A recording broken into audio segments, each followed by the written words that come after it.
I am so excited to bring you today's video.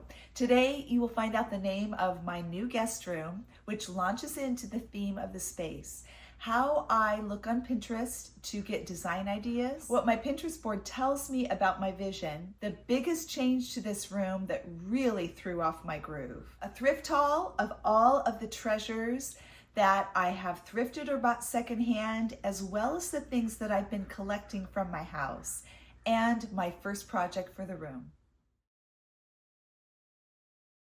Welcome to the Peaceful Home.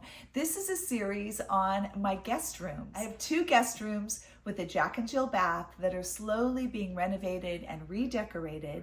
The first one is the Austen room, and this is a recreation of the original Austen room I had before we were co-living with family. I will link this series below in case you've missed any of the videos so far, but now we are moving on to room 2. And I did tell you this would be also named after an author, this time an American author, and this time a male. It's the Mark Twain Room. I chose the Twain Room for a number of reasons. I was originally leaning towards the C.S. Lewis room, but I did decide I wanted an American author. Mark Twain is probably considered the American author. I think some people have said that it's either Tom Sawyer or Huckleberry Finn is considered one of the absolute greatest American classics of all time. Now, while the Austen room really gave me vision for an English cottage room, the Twain room is leaning me towards a dark academia room. I'm so excited to decorate and bring you along with me. This will probably be about 3 videos. Let's jump right into developing a vision. Now, I recently needed some kitchen towels. I usually manage to thrift them, but I found these at Marshall's. And as soon as I saw this, it reminded me of Ralph Lauren. I love plaids, I love the blues and the browns. And what was funny is when I was standing at the checkout and looked at the tag, it is Ralph Lauren. Now it's kind of funny to have such a classic American style in a kitchen towel, but nonetheless, this really pushed me towards thinking plaids and a little bit of a Ralph Lauren look in the Twain room. From there, I began pinning, and it starts with your search. I searched Mark Twain just to see what would come up, Tom Sawyer, just to see what would appear. Then I searched for Ralph Lauren, and I got quite a bit there, of course, a lot of beautiful leather furniture and plaids, and a search for dark academia. Let's take a look at the Pinterest board, and I'll show you what I've pinned over the last year. Well, here we go. Here's some things that I've pinned, and what I'm pulling from this is color scheme, fabrics. This plaid is just gorgeous. Also, desks. I found that I pinned a lot of desks, books, a lot of artwork on the walls. And a lot of these desks have like a gooseneck lamp and brass or black. I also found that I pinned a lot of 4-poster beds. And so that's something that would be amazing. And then the dark colors that I tended to go for, especially the dark greens, the dark blues. This bust is so cool. And even things like this butterfly, that collected look, like you're out in nature and you collect things and bring them home. Here's a blue that I really love. I double pinned it. And just continuing to look at, oh, the gold on these frames, amazing. And the layered look on the bed and the mixing of plaids, so interesting. Normally I wouldn't think to mix plaids. You can see that my earlier pins were almost all white walls, some wallpaper, and then as time went by, I started pinning things with the darker paint colors. Just looking at these pins gets me so excited about the space. Now here's where the big change comes in. I was challenged by my daughter. When she and my son-in-law and family moved out, I already was, developing vision for the 2 rooms. We knew the Austen room was gonna go back in, and I was planning on the Twain room. And she said, Mom, why don't you and Dad make a gym? Like, that seems like the best use of space. And I thought about it, and I thought, well, right now I have my workout equipment in my bedroom, which I don't care for, but I have the space for it. Having a separate room would be so nice. but I am not giving up the Twain Room. No way. Well, this proposal just got me thinking, and for days I was going back and forth. The gym would be incredible, but I can't lose Twain. Like, no, I want to decorate this room so badly. Ultimately, I decided to split the space. So it is going to be a 2-for-1. Right when you walk in, you will see the Twain Room. You'll see the bed, the dresser. It's going to look like a guest room. But behind you and over to the side, I'm going to make it a gym. Once I made that decision, I was on Marketplace looking for equipment that I really couldn't fit in my room, like a bench and mirrors. And I was able to get everything off of Marketplace. So my husband and I were able to put up 2 3x4 mirrors. And I wish they were just slightly higher. I think my husband's head is going to be cut off when he's checking his form. But we wanted the TV to be mounted above the mirrors. I stream a lot of my workouts. Now, granted, I may not look like I work out, and that's because I haven't since 2020. And so that means since having this channel, COVID just changed so many things. I have worked out, lifted weights my entire adult life. So just in the last few months, I have started working out again. And it's crazy. I've gotten into so many bad habits that it hasn't been easy. I really think having this space will help.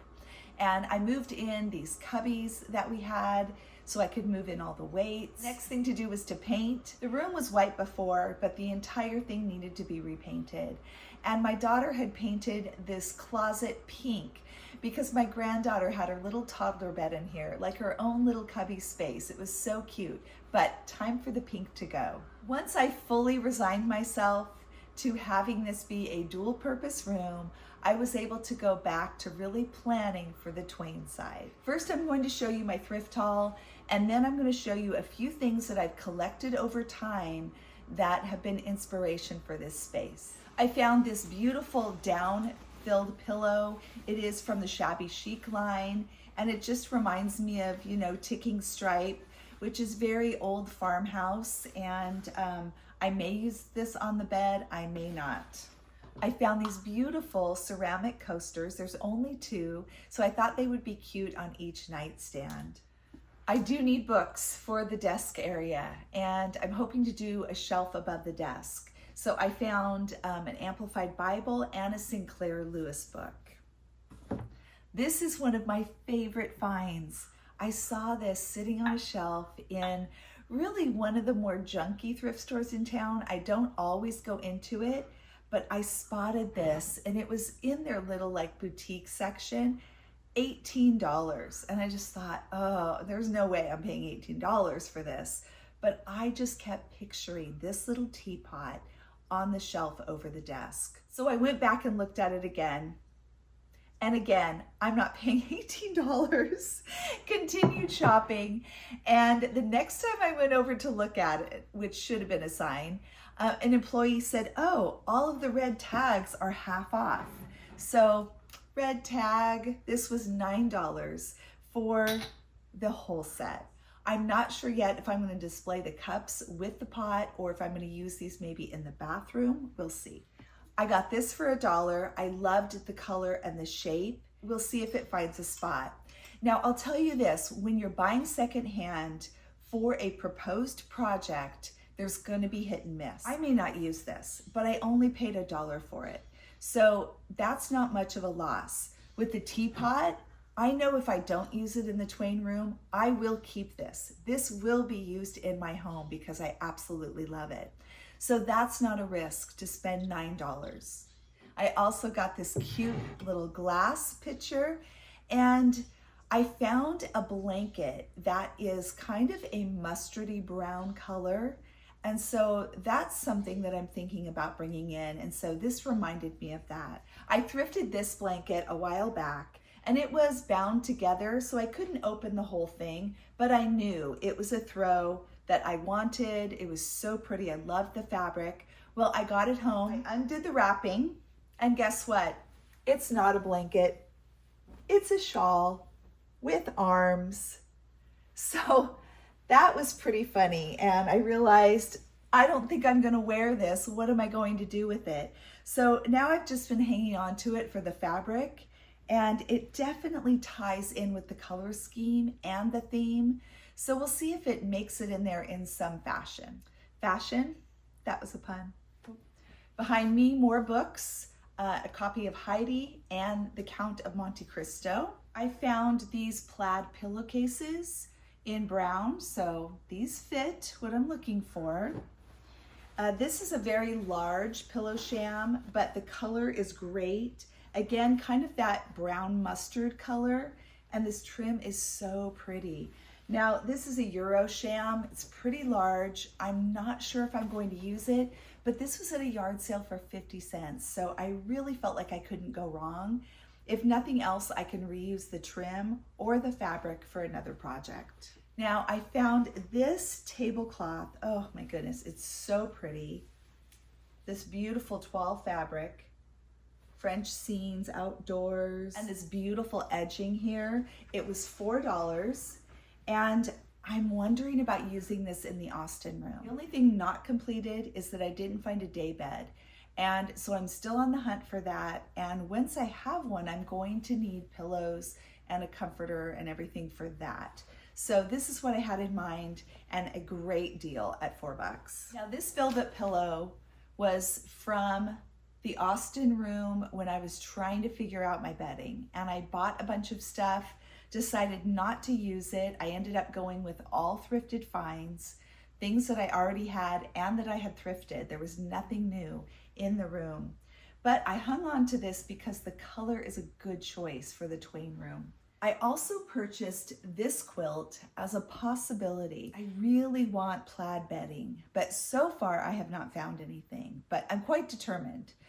So I'm really on the hunt to find the perfect comforter, but I also thought this might be pretty at the end of the bed and bring just a touch of softness, just a little bit of femininity with the florals. If you watched my summer road trip where I thrifted all the way through Idaho, Oregon, and California, you'll recognize a few of these pieces. This beautiful vintage Kodak camera, I knew right away I would want in the Twain room. And I think it'll look great on the shelf. This piece of artwork as well, one of my favorites from the trip. Still not completely sure where it's gonna end up, but right now it's with my collection for the Twain room. Same with the Winslow Homer print that I got on the road trip, but I needed a frame for it. I went out and thrifted this frame. I painted it last night. I was going to rub and buff it, but it's just too much surface, and I knew that if I did my base coat of the Champagne Bronze, my favorite color by Rust-Oleum, that it would give it a really good base. And then I could go back over and put some depth in there with some antiquing, either with wax or with black rub and buff. Now, the only other thing I have that I've been collecting for a while are some Mark Twain books. And the only ones I have are Tom Sawyer. I do have 2 copies of that. So one will go upstairs, one will stay downstairs, and Huckleberry Finn. These are beautiful copies, and they're just gonna look so great in the room. Now, you'll remember that I thought a 4-poster bed would look amazing in this space, but I want to use what I have. This black bed frame from IKEA is perfectly good, but I decided to paint it and do the same finish that I used on my kitchen bar stools. So this is used by doing a layer first of nutmeg, the Rust-Oleum color, and then I use gel stain. And you just put it on in such a way, I kind of layer it on a little bit, and then as my brush starts to dry, and I'm pulling through the gel stain, it kind of streaks it and gives it a look like wood grain. Such an easy technique to do, and it immediately changes the look of your piece. I got that finished, and Kevin helped me put the bed together, and we're ready for the next phase. What are your thoughts about the Twain room being a dual purpose room? I would love to hear from you in the comments below. Please consider subscribing if you haven't done that. It's completely free. And I would love for you to join in for the next few videos as we develop and complete the Twain room. Thanks so much for joining me today on The Peaceful Home. Have an amazing day.